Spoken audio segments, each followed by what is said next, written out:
गहरे हरे पेड़ों से घिरा नागवन जंगल दिन में तो बहुत खूबसूरत लगता था। सूरज की किरणें पत्तों से छनकर नीचे आती और चारों ओर पंछियों की चहचहाट सुनाई देती। लेकिन जैसे ही शाम होती पूरा जंगल सन्नाटे में डूब जाता। कहते थे कि उस जंगल में एक पुराना भूत रहता है जो जानवरों की आवाज़ों की नकल करता है। कई जानवरों ने उसे देखा भी था। कोई कहता है कि पेड़ की छाया बनकर घूमता है। जंगल के बीच एक विशाल आम के पेड़ पर एक चतुर तोता रहता था। नाम था मिट्ठू। वो बाकी पक्षियों की तरह डरपोक नहीं था। जब सूरज ढलते ही अपने घोंसलों में सब छिप जाते, वही मिट्ठू को जंगल की रहस्यमयी रातें देखने का शौक था।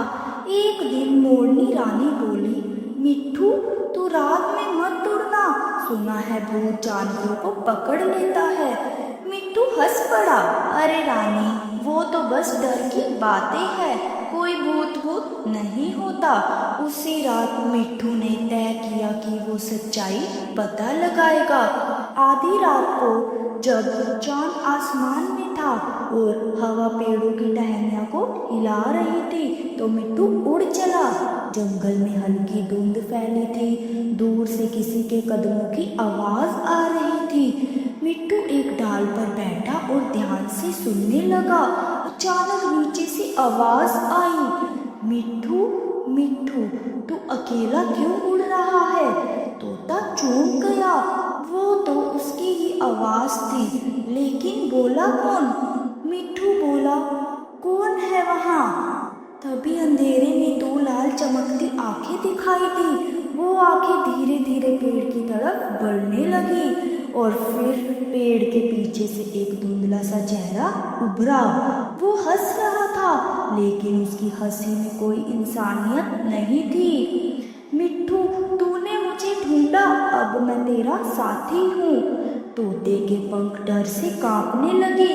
उसने उड़ने की कोशिश की, लेकिन हवा अचानक भारी हो गई, जैसे उसे कोई रोक रहा हो। पास ही एक पुराना बरगद था जहाँ उल्लू तंत्रु रहता था। वो जंगल का सबसे समझदार पक्षी था।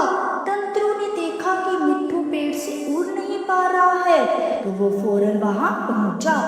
भूत इस छोटे को छोड़ दे, तंत्रु ने जोर से कहा। भूत हंस पड़ा, इस जंगल में जो भी मेरे नाम को पुकारता है वो कभी नहीं बचता।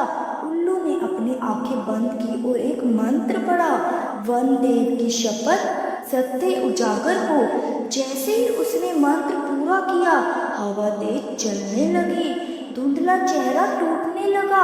अचानक वहां भूत नहीं बल्कि एक काली परछाई निकली जो एक फंसी हुई आत्मा थी। भूत बोला, मैं कभी एक इंसान था, शिकारी नाम था मेरा। मैंने जंगल के कई जानवरों को मार डाला था। मरते वक्त मैंने यही कसम खाई थी कि कोई भी जानवर इस जंगल में चैन से नहीं रहेगा। लेकिन अब मुझे अपने कर्मों का पछतावा है, मुझे मुक्ति चाहिए। मिट्ठू ने कहा, अगर तू सच में पछता रहा है तो जंगल की रक्षा करने का वचन दे। भूत की परछाई रो पड़ी, मैं अब इस जंगल की रक्षा करूंगा। इतना कहते ही वह हवा में घुल गया और जंगल में मीठी सुगंध फैल गई। सुबह सूरज उगा, पूरा जंगल खुश था। मोरनी, मिनक, खरगोश सबने देखा कि अब जंगल में कोई डर नहीं। मिट्ठू सबसे ऊपर उड़ रहा था, उसकी आवाज गूंज रही थी, डर को जितना सच्चाई से देखो उतना ही छोटा लगने लगता है। उल्लू ने मुस्कुराते हुए कहा, आज जंगल को एक सच्चा रक्षक मिल गया। और उसके बाद से नागवन जंगल में कभी नहीं कोई डरा, बल्कि पहले से ज्यादा जीवित हो गया। तो कहानी हमें सिखाती है कि डर अक्सर हमारे मन में ही होता है। सच्चाई और साहस से का सामना करो तो सबसे बड़ी अंधेरी ताकत भी मिट जाती है।